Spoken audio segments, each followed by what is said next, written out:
যেটা ঐতিহাসিক সত্য, সেটা স্বতঃসিদ্ধ। আপনারা মুক্তিযুদ্ধ করেছেন কিনা, আপনার লোকরা মুক্তিযুদ্ধ করেছে কিনা, আপনার পরিবার মুক্তিযুদ্ধ করেছে কিনা, সেটাই হচ্ছে এখন প্রমাণ সাপেক্ষ ব্যাপার। তার জন্য গবেষণা করতে হবে সত্যিকার অর্থে আপনারা মুক্তিযুদ্ধের পথে ছিলেন কিনা এবং আপনারা চেয়েছেন কিনা, নাকি বৃহত্তর পাকিস্তানের প্রধানমন্ত্রী হতে চেয়েছিলেন। এইটা এখন গবেষণার প্রধান টপিক। আপনার চারিদিকে যে চামচারা, ওরা তো আপনি যদি বলেন যে এখন সূর্য উঠেছে পূর্ব দিকে নয় পশ্চিম দিকে, তাহলে তারা তাই বলবে। তারা যদি বলে যে এই আগস্ট মাস এটা হচ্ছে শীতকাল, আপনার আইনমন্ত্রী আনিসুল হক, তথ্যমন্ত্রী হাসান মাহমুদ, তারা তাই বলবে যে ভাদ্র মাস নয়, শেখ হাসিনা বলেছে এটা শীতকাল, এটাই ঠিক। তো এই যে মিথ্যাচারের মধ্যে দিয়ে তারা যে হিসেবে জনপ্রতিনিধি তথাকথিত জনপ্রতিনিধি শপথ নিয়েছে, সেটাও তারা ভঙ্গ করছে, সেটাও তারা ভঙ্গ করে যাচ্ছেন একের পর এক। সুতরাং আমি যে কথাটা বলি প্রধানমন্ত্রীর উদ্দেশ্যে, আপনি জিয়াউর রহমান মুক্তিযুদ্ধ করেছেন কিনা প্রমাণ সাপেক্ষ ব্যাপার, ঐতিহাসিক সত্যের প্রমাণ লাগে না। গাজী মুক্তির দাবিতে আহত এই মানববন্ধনের সভাপতি, বিশিষ্ট সাংবাদিক এবং সাংবাদিক সমাজের নেতৃত্ব দানকারী নেতা কাদের গনি চৌধুরী, এখানে উপস্থিত রয়েছেন নয় দিগন্তের সম্পাদক। আমি প্রায় বলে থাকি সম্পাদক বাংলাদেশে অনেকে আছেন, অত্যন্ত যোগ্য সম্পাদক, কিন্তু পণ্ডিত সম্পাদক খুব কম আছেন। যার মধ্যে আমার কাছে বলা হয় আমার সহজ সরলব্যক্তি, তিনি হচ্ছেন মহিউদ্দিন আলমগীর, আমার একজন প্রিয় সাংবাদিক, প্রিয় লেখক, প্রিয় কলামিস্ট। উপস্থিত রয়েছেন দেশের আরেকজন প্রকৃতিদশা কবি, সাংবাদিক এবং রাজনীতিক, বিএনপি চেয়ারপারসনের উপদেষ্টা কাউন্সিলের সদস্য কবি আব্দুল হাই সিকদার। উপস্থিত রয়েছেন আরেকজন বরেণ্য সাংবাদিক এলাহি নেওয়াজ খান, আরও আমার অত্যন্ত ঘনিষ্ঠ সতীর্থ সাংবাদিকবৃন্দ। সবার নাম বলছি না সময়ের কারণে, আমি সবাইকে আন্তরিক শুভেচ্ছা জানাচ্ছি। কাদের গনি চৌধুরী একটা সুন্দর কথা বলেছে যে মুক্তিযুদ্ধ এগুলো নিয়ে ভিতরে দিয়ে দেয় একবারে অক্লান্ত আমাদের প্রধানমন্ত্রী এবং সরকার। কিন্তু আমরা তো সবাই জানি রুহুল আমিন গাজী একজন মুক্তিযোদ্ধা, তার উপরে এই নিপীড়ন কেন, এই নির্যাতন কেন? কারণ একটাই, যে রুহুল আমিন গাজী সত্য কথা বলেন, লেখনী ক্ষুরোধার, আর লেখনী যদি ক্ষুরোধার হয় তাহলে সরকারের সমালোচনা সেই লেখনীর মধ্যে আসবে।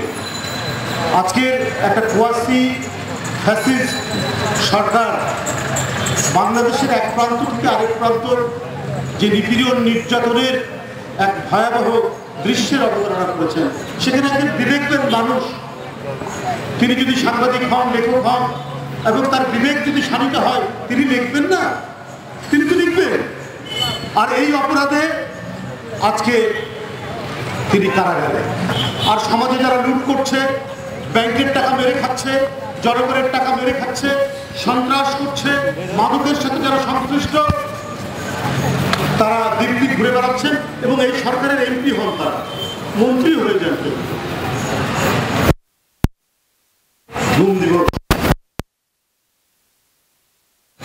আজকে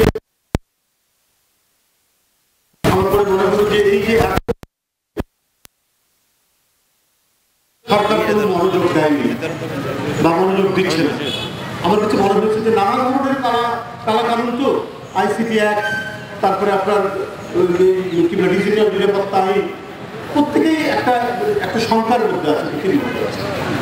বিষয়টা এরকম যে একটা মুরগির ঘর, সেই মুরগির ঘরের পাহারা দেওয়া হচ্ছে আর স্ত্রীগালকে না হলে রেখে। এখন প্রতিদিন একটা করে মুরগির ঘর থেকে অদৃশ্য হচ্ছে। এখন বাড়ির যদি ওই পাহারাদার রেখে এবং স্ত্রীগালের করে যে মুরগি প্রতিদিন ধোয়া যাচ্ছে কেন, সেটা যেমন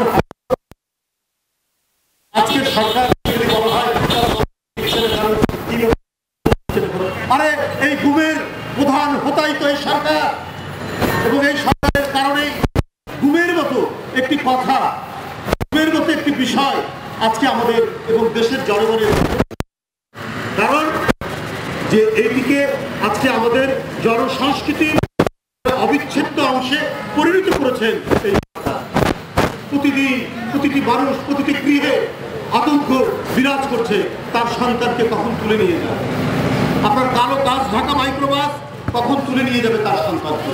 যেটা ঐতিহাসিক সত্য, সেটা স্বতঃসিদ্ধ।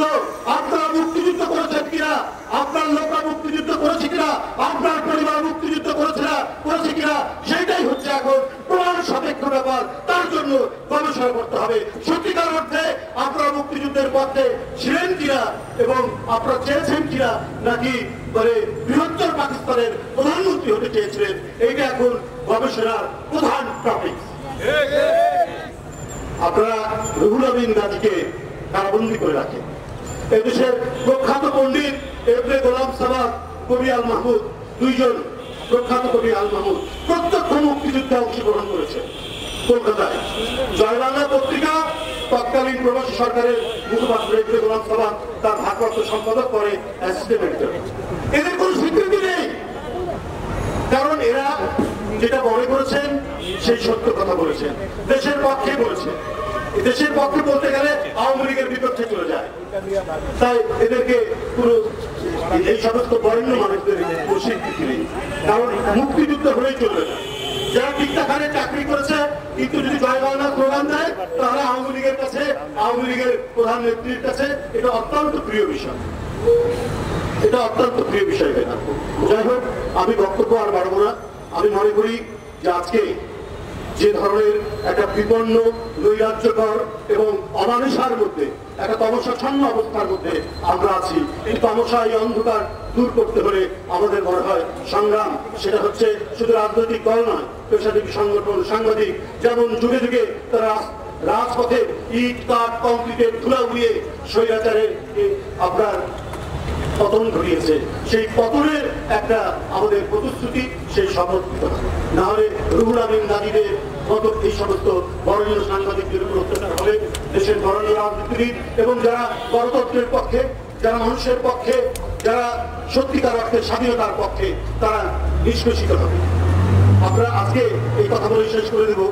একজন মন্ত্রী বলেছেন, তথ্যমন্ত্রী, বিএনপি সহ কিছু রাজনৈতিক দল এদের রাজনীতি নিষিদ্ধ করে দিতে হবে।